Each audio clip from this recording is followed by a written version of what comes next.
Salve, salve aí, pessoal do canal Tudo Sobre Umbanda, pessoal do YouTube. Pessoal, é isso mesmo que vocês estão escutando. Já parou para se perguntar o porquê Exu muda a voz? Ou porquê algumas entidades acabam mudando a voz? Então, pessoal, para a gente falar sobre esse assunto, né, primeiramente, é claro, a gente pede para você se inscrever aqui no canal se você ainda não é inscrito. Lembre-se que temos vídeos diários, é isso mesmo, todos os dias, falando sobre a Umbanda, sobre as entidades, os orixás, enfim, falamos aqui, trazemos um vasto conteúdo, tá ok? Então é muito importante que você acompanhe. Não esqueça de se inscrever, pessoal, porque estamos chegando na marca aí de 900 mil inscritos. Vamos ser o maior canal de Umbanda aqui do YouTube, então acompanhe. Mas enfim, pessoal, para a gente falar sobre isso, a gente tem que entender o que é incorporação, o que ocorre, né, nesse processo, o que acontece quando o médium incorpora, para a gente poder entrar no detalhe da voz, né, porque quando o médium está incorporado ali, a voz muda, ou enfim, vamos tentar entrar nesse assunto aí. Então, antes da gente iniciar, curta esse vídeo, compartilhe e bora pro conteúdo.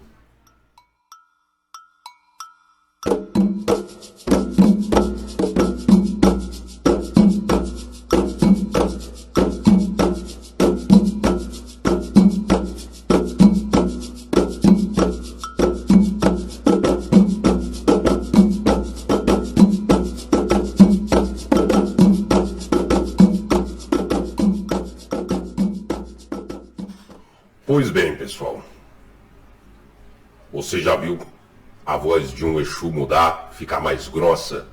Ou às vezes ficar mais fina porque é uma pombogira, enfim.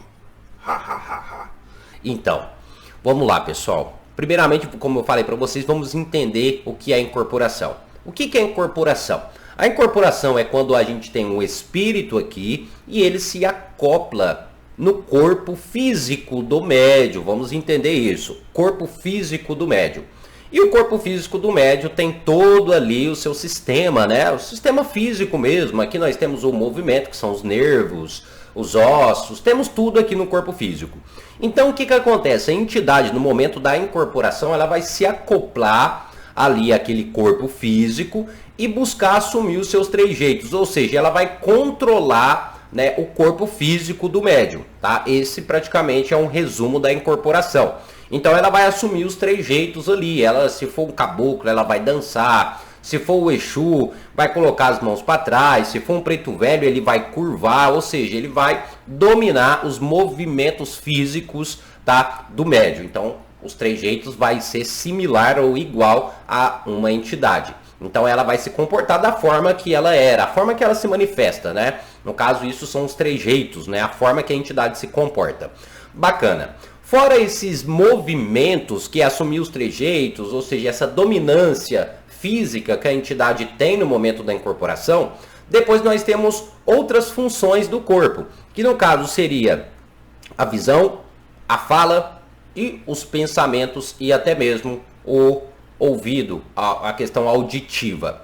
A entidade também ela precisa meio que dominar esses processos, né? E a fala também. Vamos entrar nesse intuito aí. Ela precisa dominar esses sentidos também. Não necessariamente dominar por completo, mas ela vai buscar formas, tá ok? De utilizar esses outros sentidos do médium para que ela possa ter uma incorporação plena, para que ela possa transmitir a sua mensagem, enfim. Então o que acontece? Nos ouvidos a entidade ela vai escutar através dos ouvidos, né, da questão auditiva do médium. Então ela está dominando ali, né, a questão auditiva do médium. Então ela dominou os ouvidos. Vamos dar esse exemplo. Esse exemplo meio que dominou. Depois os olhos. A entidade ela vai dominar os olhos, a visão ali do médium. Deixando bem claro que eu não vou entrar no detalhe aqui do quesito visão, porque aí a gente poderia até entrar naquele detalhe, porque algumas entidades ficam de olho fechado, porque outras entidades abrem o olho. Então a gente poderia até entrar, mas eu não vou entrar a fundo ali. O que eu posso citar para vocês é que é totalmente comum, seja uma entidade ficar com os olhos abertos, né, no momento da incorporação, ou ficar com os olhos fechados. Isso depende de X fatores ali. Mas é claro que se você quiser que a gente fale sobre essa questão também, porque que a entidade, algumas ficam de olho fechado, outras ficam de olho aberto, a gente depois traz aqui esse conteúdo, deixe nos comentários aí se você quer outro tipo de vídeo falando sobre isso, tá ok? Enfim, ela domina os olhos também para ter uma visão do que está acontecendo e por aí vai indo. Depois também ela domina o mental do médium. Sim, para quem não sabe, ela precisa dominar o mental do médium. Ela utiliza também dos pensamentos do médium para poder se manifestar, tá ok? Porque é através do cérebro, para quem não sabe, que existe o controle físico. Sem o cérebro não há um controle físico. É até então que a gente entra naquele quesito, o consciente e o médium inconsciente ou semiconsciente. Por quê? Quando a entidade ela se acopla no médium e vai pegando ali, né, vamos dar esse exemplo, né, vai pegando ali alguns trejeitos, vai dominando algumas coisas do médium. Quando chega no mental, a entidade necessariamente ela não pega por completo, tá? Aonde que se tem a mediunidade consciente. Vamos dar esse exemplo. Ela pega algumas coisas que vão ser necessárias para que ela se manifeste. Ou seja, através do cérebro ela vai pegar os movimentos, vai pegar, enfim, algumas coisas, não tudo, porque não há necessidade, tá? Então, isso é mediunidade consciente. Isso quando a entidade pega o mental do médium. Depois temos a mediunidade inconsciente, é quando a entidade pega todo o mental do médium. Isso quer dizer, o médium está lá dormindo, descansando, né? Mas ele está ali também, porém o consciente dele não está... Ou seja, ele não está consciente, tá? Mas também se você quiser que a gente entre nesse detalhe, deixe nos comentários aqui. E depois disso tudo, a entidade ela precisa se comunicar. Ela precisa falar. Ela precisa transmitir a sua mensagem. Às vezes ela pode transmitir a sua mensagem através da dança, através do olhar. Pode, é claro que pode. Porém, muitas das vezes ela precisa falar. Ela precisa abrir a boca. Então, o que acontece? Ela vai pegar as cordas vocais do médium, ou seja, ela vai dominar vamos dizer assim, uma certa porcentagem, entenda isso, ela vai dominar uma certa porcentagem das cordas vocais do médium para poder falar e transmitir a sua mensagem, tá bom? Quando eu estou falando que ela pega algumas porcentagens, aí que entra a modificação da voz. Sim, vamos lá. Primeiramente, o que a gente interpreta? Um espírito, um outro ser, tem uma voz totalmente diferente. Um exemplo, a sua voz é diferente da minha. Tá? Eu tenho uma voz às vezes mais fina, mais aguda. Você tem uma voz às vezes mais grossa, mais grave. Então, se um exemplo, eu querer comparar ou eu tentar igualar a minha voz utilizando a sua corda vocal, é claro que vai dar muita diferença, porque você tem um tom de voz diferente e eu tenho outro tom de voz diferente. Então eu vou tentar igualar, só que eu não vou chegar igual, eu não vou conseguir igualar minha voz à sua. Por quê? Porque as suas cordas vocais são diferentes. Por mais que possa parecer até mesmo eu consiga trazer uma similaridade muito grande, uma igualdade muito grande, haverá ainda uma diferença. Tá? Por quê? Porque são cordas vocais diferentes. E todo mundo tem cordas vocais específicas, únicas. Nenhuma corda vocal é igual a outra. Podem ser semelhantes, mas não é igual uma a outra. Então, o que acontece? Aquela entidade que tem uma voz totalmente diferente, a forma que ela fala é diferente, a voz é diferente, ela usa as cordas vocais do médium, não 100%, e ela tenta igualar as cordas vocais do médium à sua voz, tá ok? Então ela tenta pegar as cordas vocais do médium e igualar a sua voz, porém as cordas vocais são do médium. Então o médium não vai conseguir, a corda vocal do médium não vai conseguir entrar nessa igualdade,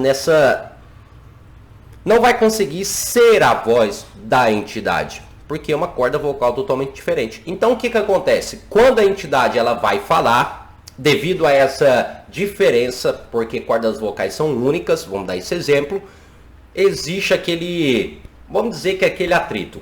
No caso, tem a junção das duas vozes. Uma entidade, ela busca fazer com que o médium iguale a sua voz, porém são cordas vocais diferentes, então a voz sai mais rouca, a voz sai mais grossa, sai mais grave, ou às vezes sai mais fina. Vamos entender que aquela voz que uma entidade fala não é a voz da entidade e nem a voz do médium. Aquela voz é a junção da voz da entidade e da voz do médium, aonde que a entidade buscou fazer com que a voz do médium se tornasse igual, porém, como não há essa possibilidade, pois são coisas totalmente diferentes, a voz sai daquela forma. Então vamos dizer que seria uma junção da voz do médium com a voz da entidade, por isso que sai daquele tom, sai grossa ou às vezes sai fina, porque a entidade ela vai buscar ali uma igualdade. Bacana, deu para entender aí. Depois a gente tem aquele outro detalhe. Patrick, eu entendi, eu compreendi, mas é necessário que a entidade mude a voz? É preciso que ela engrosse a voz? É preciso que ela mude a voz? Não, não é preciso. Não existe essa necessidade. Muitas pessoas até dizem, não, mas aquele médium incorporou o Exu e a voz dele não mudou. Não há necessidade nenhuma de uma incorporação. A entidade, ao falar, modifique a voz do médium. Por quê? Porque ela utiliza a voz e não o tom. É isso mesmo. Ela utiliza da voz e não o tom. Como assim? Vamos tentar explicar. Ela utiliza o que é transmitido, o que é falado, ou seja, o som, aquilo que sai para fora. Então, a forma, ou seja, a voz, o tom que a voz está saindo, né, necessariamente não tem tanta importância, e sim o que está sendo falado, o que está sendo falado. Então ela vai utilizar o que sai, não o tom que sai, qual é a voz. Então uma entidade, sim, o foco dela é transmitir a sua mensagem, trazer ali a sua consulta, dar o seu passe e não necessariamente mudar a voz do médium. Então, se uma entidade continua com a voz do médium, não tem problema, é uma manifestação saudável, sim. A entidade compreendeu que não há necessidade de mudar a voz, então ela não muda. Mas e aquelas entidades que mudam a voz? Isso é porque ela não conseguiu compreender ainda? Não, isso às vezes é até um costume, tá? Um costume tanto da entidade como também um costume do médium. De ambas as formas, seja aquele médium que muda a voz ou aquele médium que não muda a voz, os dois estão corretos. Vamos entrar no outro detalhe só para vocês compreenderem sobre esse assunto. Nós temos a mediunidade de psicofonia. É o médium psicofônico. O que seria esse médium psicofônico ou mediunidade de psicofonia? Seria aquele médium que traz mensagens do espiritual, ou seria aquele médium aonde espíritos utilizam da sua voz para trazer a mensagem. Um exemplo que eu vou dar para vocês. Eu estou aqui sentado e estou conversando com vocês aqui normalmente. Eu estou aqui, ó. Salve o pessoal do canal Tudo Sobre Umbanda, deixa sua curtida, se inscreva no canal. Porém, vocês veem que eu estou falando normal, comum com vocês, porém não sou eu. No caso, sou eu tenho consciência, sou eu que estou ali, eu não estou incorporado nem nada do tipo, porém tem um espírito utilizando a minha voz. Então tudo que sai da minha boca, na verdade, é o espírito que está induzindo. Esse é o médium psicofônico. É aquele médium onde espíritos utilizam da sua voz para transmitir a sua mensagem. Então é aquele médium que ele pode ficar normal, ali concentrado, e ele simplesmente vai falar. Ele não está incorporado, apenas a sua corda vocal que estará sendo utilizada pelo espírito. E sem mudança nenhuma, porque o foco do espírito, vamos dar esse exemplo, seria transmitir apenas a sua mensagem. Então não há uma necessidade de mudar a voz. Porém, é algo comum e algo normal, devido à cultura, costumes e doutrinas. Tá certo? Deu para vocês entenderem um pouquinho sobre o assunto? E agora, não esqueça, se inscreva no canal, deixe a sua curtida e ajude a compartilhar esse vídeo, tá bom? Se vocês quiserem mais assuntos sobre este tema, deixe nos comentários. Pessoal, muito obrigado a cada um de vocês. Até o nosso próximo vídeo. E axé a todos. aí.